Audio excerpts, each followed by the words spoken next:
io la ricordo bene la felicità e la commozione di Lucio quando Monica si è diplomata in flauto, quando è diventata insegnante dell'Osservatorio Benedetto Marcello. Monica è qua e adesso suona per il papà insieme con me. Prego Monica.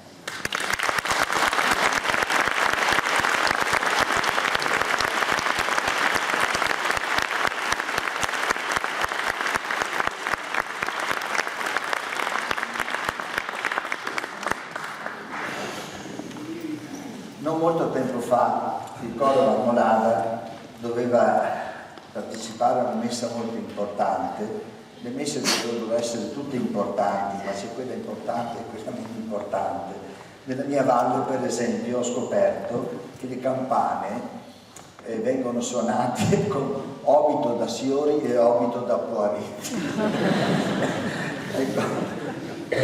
Aveva il coro Marmolada una messa molto delicata e ha cantato, voleva intonare una mia preghiera che dice Maria lassù, che dice tempo fermo nel cielo mentre scende la sera, il colore dei prati e così la natura.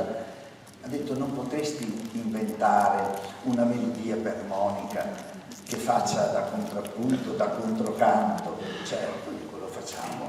Ecco, allora io adesso suono la parte del coro e Monica suona ciò che mi ha suggerito Lucio non molto tempo fa per questa messa particolare e delicata.